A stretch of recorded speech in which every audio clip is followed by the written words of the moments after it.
Ողջույն սիրելի հետևորդներ, դուք դիտում եք Թեթև զրույց փոդքասթը։ Այսօր մենք խոսելու ենք մի թեմայի մասին, որի մասին շատերը հաճախ լռում են։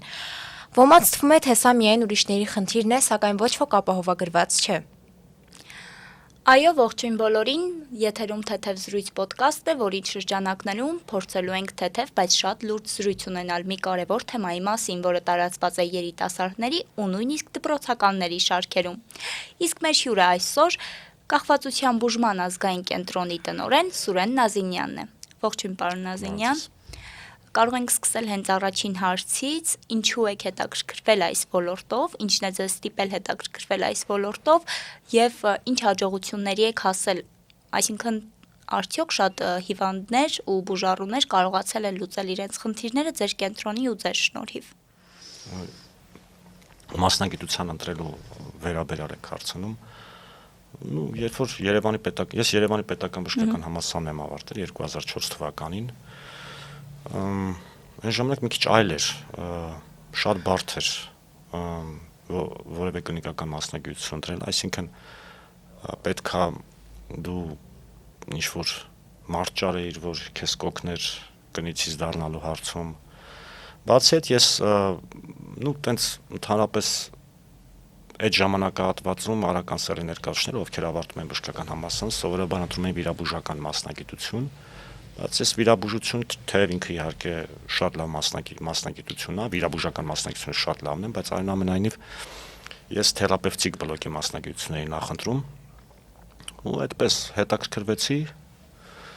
2004 թվականին այցելեցի այն ժամանակ կոչվում էր նարկոլոգիական կլինիկա, չէր կոչվում Կախվածության բուժման ազգային կենտրոն, այցելեցի,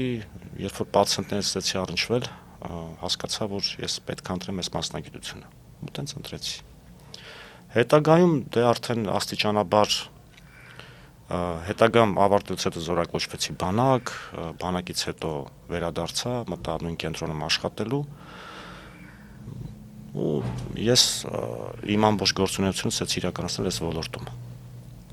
Աշխատել եմ նաև առողջապահության ազգային ինստիտուտում 12-ից 15 թվականներին էլի թմրամիջոցների հետ կապված աշխատանքներ եմ իրականացրել ոչ թե բուժական բնույթի, այլ ավելի շատ վերլուծական, գիտական։ Այնուհետև աշխատել եմ նաև քիչ վերևում գտնվող կառույցում, դատապարտյալների հիվանդանոցում, որպես նարկոլոգիական բաժանմունքի պետ, հետո արդեն տնօրեն, առողջապահության նախարարի հրամանով 2019 թվականից։ Եթե անցնենք բուն թեմային, ինչու է այսօր թմրանյութերի օգտագործումը նման տարածում գտել եւ որն է կամ ինչն է մարդկանց մղում, որպեսզի թմրանյութեր սկսեն օգտագործել։ Թմրամիջոցները միշտ են տարածված եղել մեր երկրում, այսինքն բոլոր երկրներում դա խնդիր է։ Երկու պատճառ նշեմ, ինչի է ավելացել ամբողջ աշխարհում, նաև մեր տարածաշրջանում ու Հայաստանում։ Առաջին պատճառը նա է, որ մեր տարածաշրջանում սկսեցին սինթեզվել խոսքը վերաբերում Աֆղանստանին, որը ավանդաբար համարվել է քնաբեր կակաչից ստացվող թմրամիջոցների մատակարար ամբողջ աշխարհին, խոսքը առաջնահերթ հերոինի մասին է, բայց վերջին տարիներին Աֆղանստանում սկսեցին արդեն սինթետիկ թմրամիջոցներ արտադրվել, խոսքը վերաբերվում է նաև ցավոք սրտի Հայաստանում տարածված մետամֆետամին տեսակի թմրամիջոցին, որ ժարգոնային կամ ոչ գրական անվանում են նաև կրիստալ։ Բացի այդ, թմրամիջոցների տարածման մեխանիզմները սկսեցին փոխվել աստիճանաբար վերջին տարիներին պայմանավորված ինտերնետային հավելվածների հնարավորություններով, այսինքն թմրամիջոցը իրացնում է համացանցի միջոցով, ոչ թե անձամբ, ու մեր իրավապահ մարմինների համար որոշակի դժվարություններ կային հայտնաբերել համացանցով թմրամիջոց իրացնող անձանց, բայց վերջին շրջանում, վերջին առնվազն 1-2 տարին սկսել են բացահայտել պայմանավորված իրանց կարողությունների հզորացմամբ եւ այլն։ Երկու գլխավոր պատճառը սրանք են, որ թմրամիջոցները ամբողջ աշխարհում, նաեւ մեր տարածաշրջանում եւ իհարկե մեր երկրում սկսեցին տարածվել։ Բայց նաև հետաքրքիր փաստ է այն, որ շատերը առաջին անգամ փորձում են ասելով, որ սա փորձելու համար է, բայց հետո տեսնում ենք, որ կախվածության մեջ են ընկնում ու չեն կարողանում այդ կախվածությունից դուրս գալ։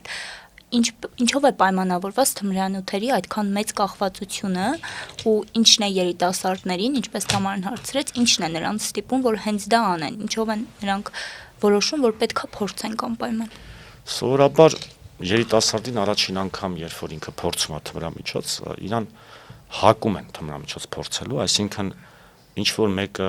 հայտնվում է իր կյանքում, որ խորհուրդ է տալիս փորձել, խորհուրդ է տալիս օգտագործել, նույնիսկ հնարավոր է հյուրասիրի, ոչ թե հնարավոր է, այլ մեծամասամբ հենց հյուրասիրում են։ Ինչ վերաբերվում է կախվածություն առաջացնելու պոտենցիալին, թմրամիջոցները դրանք իզուր չեն կոչվում թմրամիջոցներ, իրանք ու իզուր չեն արգելված միավորված ազգերի կազմակերպության կոնվենցիաներով, նաև ներպետական իրավական ակտերով, չէ, ասենք Հայաստանի Հանրապետության օրենքներով կամ իրավական ակտերով թմրամիջոցների շրջանառությունը արգելված է։ Ինքը համարվում է արգելված նյութ։ Դա պայմանված է նրանով, որ ինքը թմրամիջոցները ունեն թմրաբեր, այսպես ասած, ուժեղ էյֆորիա առաջացնող հատկություն, ընդ որում տարբեր նյութեր տարբեր տեսակի էյֆորիա են առաջացնում, ազդելով կոնկրետ մարդու գլխում գտնվող տեղակայված կոնկրետ թիրախ համակարգերի վրա, այդ թիրախ համակարգերով, ասեմ, չեմ ուզում շատ ծանրացնեմ իրական, այդ թիրախ համակարգերով պայմանավորված է մարդու տրամադրության կարգավորումները, մոտիվացիաները եւ այլ։ Եվ թմրամիջոցները ազդելով այդ թիրախ համակարգերի վրա, օրինակ էնդորֆինային համակարգի եւ այլն, չեմ ուզում շատ ծանրացնեմ, ուղղակի տարբեր համակարգեր կան, իրանք առաջացնում են այնպիսի էֆեկտ, որ մարդու մոտ հաճախ ցանկություն առաջանում եւս մեկ անգամ գործածելու, այսինքն այդ էֆեկտը զգալու։ Ու արդեն 1-2 փորձից հետո անձի մոտ ձևավորվում է հիվանդագին հակում, պաթոլոգիկ հակում եւ կոմպուլսիվ կամ անհաղթահարելի ցանկություն կամ պահանջ նորից գործածելու թմրամիջոցը։ Ու այս ժամանակահատվածում հենց ձևավորվում է արդեն կախվածության համախտանիշը, երբ որ մարդը մի օր հասկանում է, որ շատ արագ հասկանում է, որ իր կյանքում դոմինանտը հենց թմրամիջոցն է, իր կյանքը կառուցվում է թմրամիջոցի շուրջ, իր ամբողջ օրը ու աստիճանաբար սկսում է հետաքրքրություններից զրկվել, մնացած զբաղմունքներից զրկվել, այսինքն մնացած կյանքում եղած մնացած ամեն ինչը, իր կյանքում եղած, սկսած ընտանիքից, սկսած աշխատանքից, ամեն ինչը ինքը ստորադասում է թմրամիջոցին։ Կարող ենք ասել, որ դա ավելի շատ նաև հոգեբանական խնդիր է, երբ որ մարդը իր կյանքում ընդամենը մեկ նպատակ է ունենում եւ հիմնականում, քանի որ շատ պացիենտների դեպքեր եք ունեցել, առնչվել, կարող եք նշել հիմնականում իրենց ցանկությամբ են, օրինակ ցանկանում վերականգնվել կամ բուժվել, թե ավելի շատ ընտանիքի անդամներն են մղում այդ քայլին, ու այսպիսի մի բան էլ կա, չէ, երբ որ մարդը ցանկություն չի ունենում, ինչքան էլ որ միևնույն է բուժվի, յետադարձի ճանապարհ գնալը շատ հեշտ է լինում։ Ասեմ, ուրեմն ինչ վերաբերվում է ոնց են դիմում ես, սովորաբար խորհուրդ են տալիս դիմել կամ մերձավորները կամ ընտանիքի անդամները կամ ընկերները։ Լինում են իհարկե, որ մարդը ինքը որոշում է, ինքը իրանով է որոշում դիմի, լինում են դեպքեր, բայց սովորաբար կողքից են իրան խորհուրդ տալիս կամ ուղեկցում, որ դիմեն կենտրոն։ Ինչ վերաբերվում է հոգեբանականին, որ ասացիք, իրականում ոչ։ Իհարկե մենք մեր պրակտիկայում, երբ որ բուժման գործընթաց է գնում, պացիենտի սոցիալ-հոգեբանական թիմը աջակցում է, այսինքն աշխատանքը պացիենտի թիմային է։ Բայց կախվածությունների հիմքում ընկած է ֆիզիոլոգիա, այսինքն ֆիզիոլոգիական գործընթացներ, այսպես ասեմ, պաթոֆիզիոլոգիական գործընթացներ մարդու գլխում տեղի ունեցող։ Դա միջնորդանյութերի մակարդակով, այսինքն դոֆամինային համակարգի մակարդակով, էնդորֆինային, իսկ դա արդեն ֆիզիոլոգիա է։ Իհարկե հոգեբանները մեծ աջակցություն են ցուցաբերում, հոգեբանի աջակցությունը իրական շատ կարևոր է, բայց այնուամենայնիվ կախվածությունների գործընթացի հիմքում ֆիզիոլոգիական ախտաբանական գործընթացներ են մարդու գլխում։ Տեսեք, միանշանակ ես էլ եմ կողմ, որ ֆիզիոլոգիականը մեծ դեր ունի, բայց չէ որ երբ որ մարդը գնում է դրա օգտագործմանը, ինչ որ հոգեբանական մեծամասամբ, ես օրինակ որ դեպքերը ականատես եմ եղել, մեծամասամբ ունենում են ինչ որ հոգեբանական խնդիրներ, խնդիր ընտանիքում, խնդիր անձնական կյանքում, այսինքն ինչ որ մի բանի պակաս, երբ որ մարդը ունի իր հոգում բաց դատարկ տեղ ու դեղամիջոցը հանդիսանում է միջոց այդ դատարկությունը լցնելու իր համար։ Երջանկություն է գտնում թմրանյութերի Ну, մեջ։ կարելի է այդպես ասել։ Հա, ինչ որ առումով այո, բայց դա ավելի շատ բնորոշ է ալկոհոլին։ Հա, դա ավելի շատ բնորոշ է ալկոհոլին, որովհետև ախր թմրամիջոց գործածում են թմրամիջոցից կախվածություն ձեռք են բերում շատ տարբեր մարդիկ, որոնց դեպքում մեկը գնում է ինչ որ ակումբում ուրախանալ ու տեղագործածում։ Մեկը ընկերներով հավաքված են լինում իրանց օրինակ զրուցարանում, չէ, բիսեդկա կոչվածում, այնտեղ խորհուրդ են տալիս տեղագործածում։ Այսինքն տարբեր է, շատ տարբեր է պատճառները, եթե վերցնենք մեկը տխուր է, այն մյուսը ուրախ է, շատ տարբեր, մեկը տարբեր է, բայց այդ առաջնային չի, էլի։ Օրինակ ալկոհոլային խմիչքների դեպքում, չէ, մարդը որ հատկապես օրինակ երբ որ ինչ-որ անձնական խնդիրներ ա ունենում, չէ, կամ ներընտանեկան, կարևոր չի։ Այս ժամանակ մենք վստահաբար կարանք ասենք, որ ինքը գնում ամեն օր ալկոհոլ ա գործածում, այդ խնդիրներից այսպես խնդիրները մոռացության իրականությունից կտրվելու համար։ Թմրամիջոցների դեպքում էլ է այդպես, բայց թմրամիջոցի առաջի գործածումները սովորաբար ինչ որ այս տիպի բաներ չեն ընկած հիմքում։ Մեկը խորհուրդ ա տալիս, ինքը գործածում է, ասում է լավ էս լինելու, թեև էլի լավ է, չէ, էլի դեպրեսիա չունի, բան, ասում ավելի լավ էս լինելու, մի հատ փորձի տեսիչ լավ բան է, այն էլ փորձում է։ Տրամադրությունը ցածր լինի, բարձր լինի, այստեղ այդքան էական չի։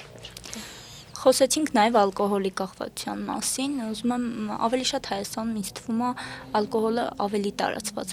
մեթոդ է ու միջոց է, որովհետև ավելի էժան է, ավելի մատչելի է ու սկսած են ամենացածր խավից մինչև բարձր խավ ավելի հասանելի է։ Իմ պատկերացմամբ թմրանյութերը ավելի մեծ ֆինանս են։ Երբեմն ըստ թմրամիջոցների բերած աղետների պատճառով մենք մոռանում ենք, որ ալկոհոլային խմիչքներն են հանդիսանում կախվածություն առաջացնող նյութեր ու ալկոհոլի չարաշահումն էլ դա իրականում խնդիր է, բայց դե հիմա մենք այդ բոլոր կախվածությունով մենք զբաղվում ենք։ Իհարկե ալկոհոլային կախվածությունը թե ամբողջ աշխարհում, թե նաև Հայաստանում տարածված է բավականին։ Իսկ ինչ մեթոդներ է առաջարկում ձեր կլինիկան, օրինակ հենց երկու դեպքում էլ, դե պատկերացնում եմ, որ թմրանյութերին ավելի երկար process պետք է լինի միգուցե, քան ալկոհոլն է, որովհետև իր հետևանքները մի քիչ տարբեր է իմ պատկերացմամբ։ Շատ տարբեր են, ընդ որում տարբեր թմրամիջոցներ են տարբեր, չէ, օրինակ, այսքան որ խոսում ենք օրինակ մետամֆետամինային կախվածությունը տարբերում է հերոինային կախվածությունից, սրանք տարբերվում են օրինակ կոկաինային կախվածությունից կամ եւ այլն։ Նույնն էլ ալկոհոլային կախվածությունն է, բայց իհարկե ու բոլորի հետևանքները տարբեր են։ Տարբեր են նաեւ այս բոլոր հիվանդությունների դեպքում նշանակվող բուժման եղանակները։ Մենք մեր կենտրոնում իրականացնում ենք դետոքսիֆիկացիոն բուժում է դա կոչվում եւ արտահիվանդանոցային պայմաններում, երբ որ պացիենտ ամեն օր այցելում է գնում տուն եւ մեր արտահիվանդանոցային բաժանմունքում եւ ստացիոնարային բաժանմունքում նաեւ բուժում իրականացնում ենք ստացիոնարային բաժանմունքում ստացիոնար հիվանդանոցային պայմաններում, այսինքն ստացիոնար բաժանմունքներում բուժումը սովորաբար ցուցված են մարդկանց, որոնք ավելի ծանր վիճակում են գտնվում կամ օրինակ մարզերի բնակիչներ են, իսկ արտահիվանդանոցային բուժում ավելի թեթև վիճակում գտնվող պացիենտների դեպքում է իրականացում, երբ որ ինքը կարողանում է ամեն օր գալ գնալ, իր դեղորայք ստանալ, ամեն օր այցելել իր բժշկին եւ համապատասխան պրոցեդուրաներ ստանալ։ Ունենք նաեւ օպիոիդային կախվածություններ ունեցող անձանց տրամադրվող փոխարինող բուժում, որը ի տարբերություն դետոքսիֆիկացիոն բուժման ժամանակային սահմանափակումներ չունի, ինքը ենթադրում է պահպանողական բուժում, երբ որ անձը այցելում է կենտրոն, ստանում է իր դեղամիջոցը եւ գնում է տուն։ Այդ դեղամիջոցը թույլ է տալիս, որ ինքը պաթոլոգիկ հակում չունենա օպիոիդների նկատմամբ, դրանից բխող բոլոր դրական հետևանքներով, այսինքն ինքը ավելի մատչելի բարձ ասած տվյալ անձը չունի ցանկություն թմրամիջոց գործածելու ապօրինի ու դրա հետևանքով հանցավոր վարկն է նվազում, այլան միջոցով փոխանցվող վարակների տարածման հավանականությունն է նվազում, նաև ապօրինի թմրամիջոց ձեռք չի բերում, չի առնում, չի գործածում, իր առողջությունն է սկսում վերականգնվել, բայց այս բուժումը չունի ժամանակային սահմանափակումներ, այս մեթոդը։ Նաև դուք նշեցիք, որ երբ որ մարդը օգտագործում է թմրանյութ, նրա կյանքում նպատակները, կյանքի բոլոր մնացած փուլերը դառնում են երկրորդային։ Միանշանակ կլինիկական բուժումը օգնում է, որպեսզի մարդը որոշակիորեն կախվածությունը կորցնում է դեղամիջոցներից, բայց ինչպես է կարողանում վերագտնել իրեն կյանքում, արդյոք օրինակ նոր հոբիները կամ նոր մարդու կյանքում հետաքրքրություն մտցնելը ավելի է օգնում, որպեսզի մարդը դուրս գա այդ ճահիճից։ Իհարկե, շատ կարևոր է բուժումից հետո զբաղվածությունը եւ դրական հետաքրքրությունների առաջացումը, որտեվ եթե այսպես ասեմ, եթե մնաց պարապ, որևէ կերպ այսպես ասած իր կյանքը հետաքրքիր չդարձեց, ընդ որում ել եմ կրկնում դրական հետաքրքրություններով, իհարկե նորից հավանականություն շատ մեծ է, որ թմրամիջոցների գործածում տվյալ անձը էլի կվերսկսի։ Իսկ հիմնականում ինչ օրինակ պացիենտները, երբ որ բուժումը ավարտում են, հիմնական մասը ինչ միջոց է գտնում իր կյանքը հետաքրքրացնելու, երբ որ արդեն դեղամիջոցները չկա։ Տարբեր, դե մեկը աշխատանք է ճարում, մեկը ընտանիքի հետ իր հարաբերություններն է վերականգնում, շատ տարբեր են, կան որ ընդհանրապես ոչ մի գործողություն չեն անում, էլի հայտնվում են մեր կենտրոնում, շատ տարբեր են։ Իսկ ինչ հետաքրքիր դեպք կպատմեք ձեր պացիենտների կյանքից, օրինակ, որ եկել բուժվել են, բայց եղել է դեպք, օրինակ, որ համբուժվեն, համել ընթացքում գաղտնի նորից օգտագործել են, կամ ինչ-որ մի դեպք կպատմեք, որ… Շատ, դե, ախր, այնքան են եղել տենց դեպքեր, երբ որ հիմա իհարկե նվազել են, որտեղ մենք մեր անվտանգային, այսպես ասած, պայմաններն ենք հիվանդանոցի փոխել, այսինքն ամեն ինչ ֆիքսվում է, ամեն ինչ տեսա նկարահանվում է, պալատներում չէ, էլի, հիվանդասենյակներում չէ, հիվանդանոցի շրջապատը եւ այլն։ Մենք ունենք նաեւ անվտանգության ծառայություն, որը շուրջօրյա վերահսկում է հիվանդանոցի շուրջը, որտեղ նախկինում իհարկե դեպքեր շատ են լինում, երբ որ բուժման ընթացքում պացիենտը նույնիսկ պատուհանի միջոցով են թմրամիջոց բարձրացնում կամ այցելուները օրինակ որ պետք է այցելի, օրինակ իր հետ թմրամիջոց էր բերում, որ փոխանցի պացիենտին։ Լինում էր նաև ալկոհոլային խմիչքներ, բազմաթիվ են եղել այդպես դեպքեր, դե այդ ենթադրում է, որ տվյալ պացիենտի բուժման որոշումը իրական ձևական բնույթ է կրել ու մենք անմիջապես իհարկե տվյալ պացիենտին դուրս ենք գրում։ Այսինքն եթե իհարկե թմրամիջոցել է լինում ոչ թե ալկոհոլային խմիչքներ, այս պարագան մենք իհարկե հայտնում ենք նաև իրապահ մարմիններին։ Հա, իրավապահներին։ Իսկ այսինքն այդ հիասթափության պահը աշխատում է, նկատի ունեմ կենտրոնը, երբ որ բուժում է ստանում բուժառուն ու ընթացքում ինքը իր ընտրած ճանապարհից հետականգնում, այսինքն կլինիկան ջանք գործադրում է, որ դա չլինի, դա տեղի չունենա։ Բա իհարկե, բա հենց մենակ այն հանգամանքը, որ մենք տվյալ պացիենտին ընդունել ենք, ասեմ ձեզ իրականում, որ վերջին 5 տարիներին շատ բան է փոխվել այդ կենտրոնում։ Նույն սոցիալ-հոգեբանական ծառայությունը, որ ասում եմ, ինքը ստեղծվել է 20 թվականին, առաջ նախկինում հոգեբան չկար այդ հիվանդանոցում եւ մի սոցիալական աշխատող էր, հիմա բավականին լուրջ թիմ է աշխատում, այդ նույն սոցիալական աշխատողը նույն հոգեբաններ, իհարկե նաեւ բժիշկների վերաբերմունքը պացիենտին շատ կարեւոր է, որովհետեւ չի լինում դեպք, երբ որ, հա, այլ չասած շենքային պայմանների բարելավում, կահավորում հիվանդանոցի, իրականում այո, մինչև 19-20 թվականները մեր հիվանդանոցը խայտարակ վիճակում էր, երևի մեր հանրապետությունում նման վատ պայմաններով հիվանդանոց չկար։ Այդ ամեն ինչը իհարկե նպաստում է, որ այսինքն մենք պացիենտի համար ամեն ինչ ստեղծել ենք, լավ սարքավորումներ, չէ, հետազոտությունների համար, վերաբերմունքը շատ կարևոր, որ մեր աշխատակիցների վերաբերմունքները պացիենտների նկատմամբ շատ լավ է, հոգատար, բայց հիմա մարդիկ տարբեր են, մարդկա որոշում չունի կամ ձևական է իր որոշումը, շատ է լինում են դեպքեր, մենք այս վերջերս հաճախ ենք տեսնում, երբ որ շտապօգնության բժիշկ են ծեծում, չէ, հիմա մարդիկ տարբեր են, մարդը գնացել է նրան օգնելու, բայց նա ծեծում է, չէ, կամ հիվանդանոցներում հաճախ ալինում, ինչքան ալինում, երբ որ պացիենտը կամ պացիենտի հարազատները կոնֆլիկտ է ունենում բուժաշխատողի։ Շնամու նման են, չէ, վերաբերվում երբ։ Դե հիմա մարդիկ տարբեր են, հիմա իսկ մեր կենտրոնի դեպքում, մեր պացիենտների դեպքում պետքա հիշենք մի շատ կարևոր բան, որ մեր պացիենտները իրանք բացի այդ ամենը նաև ունեն վարքային խնդիրներ, չէ, կախվածության համախտանիշ ունեցող մարդիկ ունեն վարքային խնդիրներ ու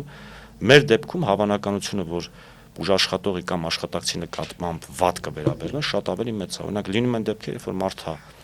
ալկոհոլային հարբեցության վիճակում գիշերվա 3-ին այցելում է հիվանդանոց, առողջապահության նախարարամանով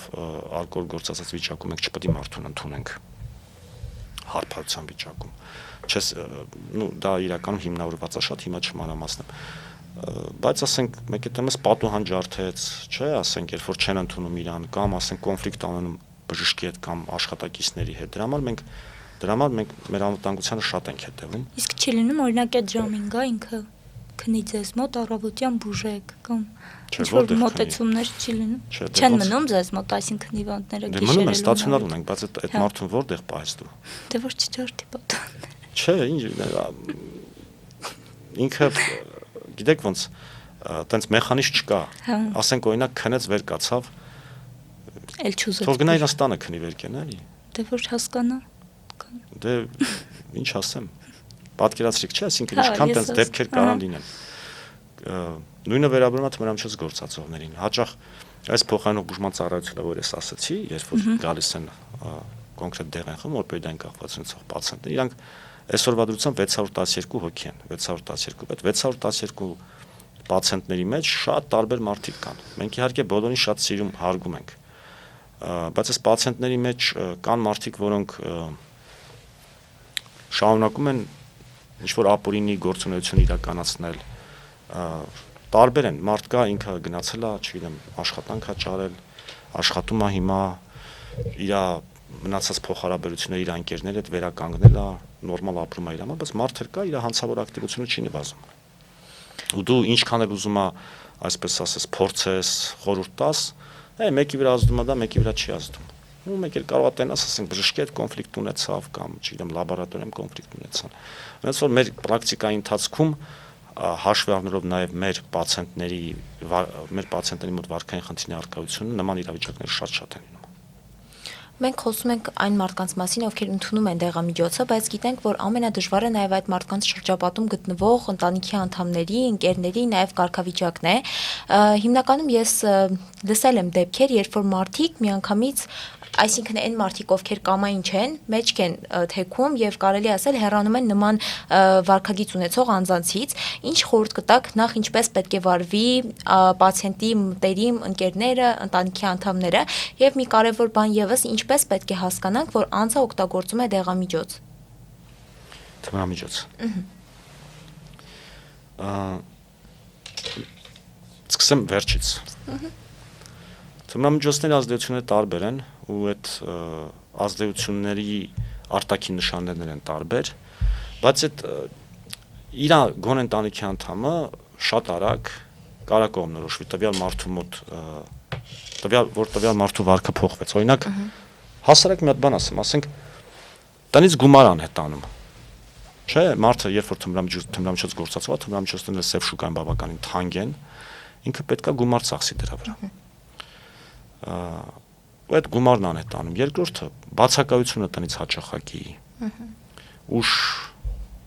ժամերին դուրս գալը, շրջապատի փոփոխությունը։ Չէ, երբ որ շրջապատը լրիվ ուրիշ մարդիկ են, իրար հետ գնում են, չգիտեմ, ֆուտբոլ, իրար հետ ինչ որ տեղ էին գնում, նստում բան։ Մեկ էլ դեմս փոխվեց։ Լրիվ ուրիշ մարդկանց հետ ասկսում շփվել, կասկածել, այսպես ասած։ Հետո տեսանելի է, երբ որ մարդը սկսում է իր հարազատը ինչ-որ բաներ թաքցնելը, չէ, հարազատները դա նկատում են։ Հաջորդն էլ դե արդեն ասացի տրամադրության կտրուկ փոփոխությունները, դեպրեսիայից մինչև խիստ ոչ adekvat ուրախ վիճակ, այսինքն երբ որ ուրախ է մարդը, հետո քնելու խնդիրներ, արյան ներարկային թմրամիջոցների դեպքում, երբ որ մարդը ներարկային եղանակով է թմրամիջոցներ գործածում, շատ արագ մարդու մակերեսային երակների վրա սկսում են հետքեր երևալ, ինչքան է թաքցնի, մի օր իր հարազատները տեսնել են։ կարող է ոտքերի վրա նույնիսկ կամ թևերի վրա նկատեմ նախաբազուկների։ Այս բոլոր նշանները խոսում են այն մասին, որ տվյալ մարդը թմրամիջոց է գործածում։ Առաջինը որ հարցներ ձեր կներեք։ Ընտանիքի անդամները եւ շրջապատը։ Ինչ վերաբերում է ընտանիքի անդամները նման իրավիճակում դա ամենամեծ սխալն է, երբ որ սկսում են ճնշումներ գործադրել եւ մեղադրել, որովհետեւ կախված ունեցող մարդուն պետք է հասկանալ, որ տվյալ մարդը հիվանդություն ունի եւ դա ուղղակի բացասական վարք չի։ Դա սովորույթ չի, բացասական վարք չի, դա ծանր հիվանդություն է եւ այդ մարդու էլ եմ կրկնում, այդ մարդու համար թմրամիջոցը դոմինանտ է ու ինքը ունի արտահայտված հիվանդագին հակում թմրամիջոցի նկատմամբ։ Այս դեպքերում իհարկե պետք է աջակցել մարդուն, աջակցել այն առումով, որ դիմի բուժման, ընկերական լինել իր հետ, ոչ թե կոնֆլիկտային, որտեվ կոնֆլիկտային փոխհարաբերությունները բերելու են նրան, որ տվյալ մարդը ուղղակի աստիճանաբար օտարվելու է, չէ՞, որ ասեցիք երես ընթեքում, աստիճանաբար օտարվելու է ու մնա իր խնդրի հետ մենակ, դա էլ ուղիղ տանում է կործանման։ Սակայն նաև խոսեցինք թմրանյութերի ու դրանց հետ կիրառվող այլ մեթոդների մասին, օրինակ, չգիտեմ, ծխախոտների տարբեր տեսակներ կա, որոնք նույնպես համարվում են թմրանյութեր, այսինքն ոչ թե ներարկելու միջոցով են իրենք դա ընդունում, այո, ծխելու միջոցով, կամ օրինակ, չգիտեմ, այդ խմիչքները, ոգելից խմիչքները եւ այլն, այսինքն ինչպես պետք է հասկանանք, որ այդ մարդը կա այդպիսի բան, որ ասենք դա գենետիկ հակում է կամ օրինակ դա իր մեջ կա, չես կարող հանել եւ այլն այդպիսի մտածելակերպ կա։ Շնորհակալություն հարցի համար, լավն է շատ։ Ժառանգական նախատրամադրությունը կարևոր է, նախատրամադրվածություն ունենալը կարևոր է ու ինքը բավական մեծ դերակատարում ունի կախվածության ձևավորման մեջ, բայց թմրամիջոցները այնպիսի նյութեր են, որոնք նաեւ ալկոհոլ է, այնպիսի նյութեր են, որ նույնիսկ առանց ժառանգական նախատրամադրված լինելու տվյալ մարդու մոտ էլի կախվածություն առաջացնում են։ Այսինքն ստեղ չկա տենց բան, այն մեկի գենետիկան, եթե գենետիկան առողջ է, կարա փորձի կախվածություն չի ձևավորվել, թող փորձի տեսնենք որ չի կախվածություն ձևավորվում, իհարկե ձևավորվելու է։ Բայց ժառանգական նախատրամադրվածությունը օրինակ կարևոր է այն առումով, որ օրինակ մենք շատ դա նկատում ենք ալկոհոլային կախվածության դեպքում, երբ որ ասենք ուղղակի ժառանգական նախատրամադրություն ունեցող մարդու շատ ավելի արագ է ձևավորվում։ Ապու պապերով խմող են։ Չէ, շատ ուղղակի ավելի արագ է ձևավորվում, քան թե այն մեկի մոտ, որը չունի ժառանգական նախատրամադրություն, բայց այն որ չունի ժառանգական նախատրամադրություն, նրա մոտ էլ է ձևավորվելու։ Վաղ թե ուշ, եթե ինքը չարաշահեց։ Իսկ թմրամիջոցների դեպքում այս կոմենկում արդեն չկա, թմրամիջոցները շատ արագ են կախվածություն առաջացնում ու բոլորի մոտ։ Հետագայում իհարկե կարևոր են դրանք, բայց այս են նյութերն են, որոնք ունեն կախվածություն առաջացնելու պոտենցիալ ու մեկը չկա, որ ասի ես կարամ գործածեմ ու կախվածություն չունենամ։ Նաև կա մի այսպիսի բան, երբ որ մարդը ինքը օգտագործում է, միշտ ուզում է, որ շրջապատում մնացածը նույնպես օգտագործեն, ու հիմնականում կարող ենք ասել, որ դա նաև ձգտում է թմրանյութերի տարածման, որովհետև ասում են, որ երբ որ դու ինչ-որ մի բացասական վարքագիծ ես դրսևորում, կամ երբ որ զգում ես, որ քո կյանքը նման չէ քո շրջապատի կյանքին, դու հետընթաց ես ապրում, դու սկսում ես չարանալ ու դիմացինին նույնպես այնպես անել, որ տվյալ ճահճի մեջ ընկնի։ Իրականում նպատակները այդ չեն, երբ որ կողքին են հյուրասիրում են, տարբեր են, մարդկա հյուրասիրում է, մարդկա չի հյուրասիրում, բոլորի մասին միանշանակ մենք չենք կարող ասենք։ Սովորաբար երիտասարդին հակում են թմրամիջոցի, ինչի համար, իրականում շատ շանտաժը կա է։ Չէ, ոչ թե շանտաժի համար, այլ որ հետագայում նրա ունեցած եկամուտներն ու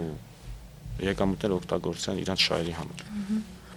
Այսինքն, երբ որ երիտասարդին ասում են մի հատ հյուրասիրում են, երկրորդ անգամ են հյուրասիրում, չէ, ինքը դրա համար չի վճարում։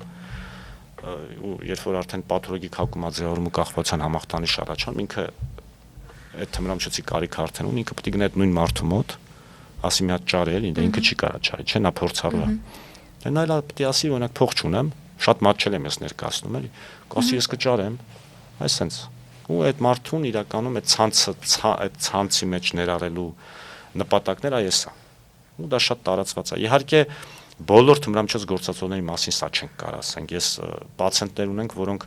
իրանց որդուն, իրանց ընկերներին, իրանց հարազատներին միշտ փորձում են ամենձև հեռու պահել։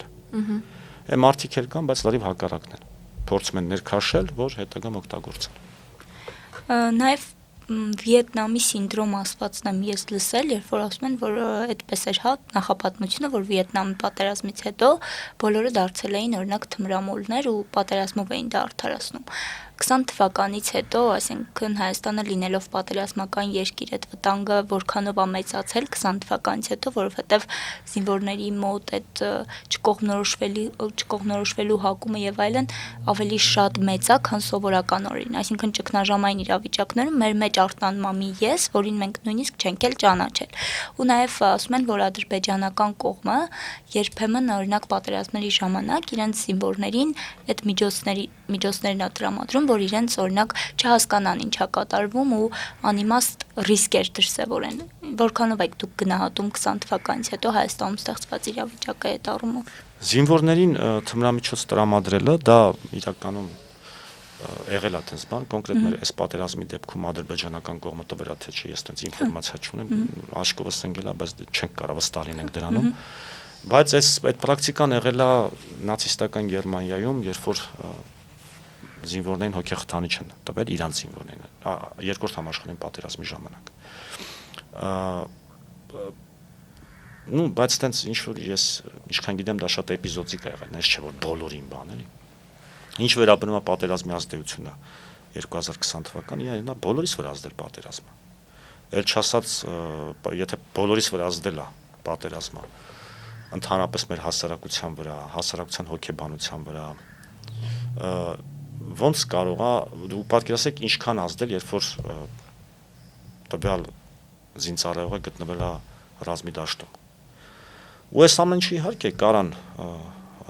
հավանական դարձնեն, որ մենք երևի լսել եք հետ տրավմատիկ ստրեսի մասին։ Դե իհարկե նրանց մոտ ավելի արտահայտված է դա։ Ես միշտ ասում եմ այս դեպքը հիշում, երբ որ ծնող էր, որը որդուն էր կորցրել։ Ինքը եղել էր սթափ ապրող մարդ։ Մի հատ նորից է այդ մաս։ Ծնող էր, որը որդուն էր կորցրել։ Ինքը ամբողջ կյանքում սթափ էր ապրել, բայց մի 3-4 ամսում այդ որդուն կորցնելուց հետո իր մոտ ձևավորվել է ալկոհոլային կախվածություն։ Ալկոհոլային կախվածություն 2-3 ամսում շատ քիչ է, որ ձևավորվել, այս մարդը այնքան էր խմել, ձևավորվել էր։ Էսա ուզում եմ ասեմ իհարկե պատերազմը բոլորիս վրա ազդել է, բնականաբար, բայց արդարացնելու միջոց չի մեն դեպքում։ Չէ, իհարկե արդարացնելու միջոց չի, հիմա եթե ասենք այդ աղետի մեջով մեր հասարակությունը մենք անցել ենք, դա նշանակում է մենք պետք է սկսենք թմրամիջոցներ գործածել։ Նաև մենք նշեցինք, որ հիմնականում տարածումը կատարվում է անմիջական շփման արդյունքում, բայց խոսեցինք, որ այսօր կիբերսոցիալիզացիայի արդյունքում մարդիկ շատ հեշտ ու հանգիստ կարողանում են ձեռք բերել տարբեր հարթակների միջոցով։ Կարող եք նշել Հայաստանում այսօր ընդհանրապես որ հարթակներն են ավելի խոցելի եւ որ հարթակների միջոցով են մարդիկ կարողանում այդ ամբողջ ցանցային վաճառքը իրականացնել։ Դե սովորաբար եկեք անուններ չտամ հարթակների, բայց հիմա արդեն ես էլի կրկնում եմ մեր իրավապահ մարմինները կարողանում են բացահայտել իրանց տեխնիկական զինվածության շնորհիվ, վերջերս նույնիսկ եթե չեմ սխալվում մեր հետքը շատ մեծ ֆիլմեր նկարել, թե ոնց էր կոնկրետ մեծ խումբ բացահայտվել մեր իրավապահ մարմինների ջանքերի շնորհիվ ու հիմա սպասում են որ կոնկրետ այսպես ասած այդ ցանցի ստեղծողը գտնվում է Եվրոպայում, որ իհարկե կանոնավորված է, որ էքստրադիցիան են Հայաստան։ Հիմա այնպիսին վիճակը, որ ի տարբերություն 2 տարվա առաջվա հիմա լավ է սկսել են բռնել, բացահայտում են։ Դե ինչ սիրելի հետևորդներ, այսքանով ավարտում ենք մեր հաղորդումը։ Մենք այսօր խոսեցինք թմրանյութերի տարածման, ինչպես նաև դրա օգտագործման եւ իհարկե կախման միջոցների մասին, ինչը կարծում ենք, որ այսօր բավականին արդիական է։ Այո, սիրելի հետևորդներ, մնացեք մեզ հետ, ուշադիր եղեք, նկատեք ու սիրեք ձեր շրջապատը։ Մինչ հաջորդ հանդիպում։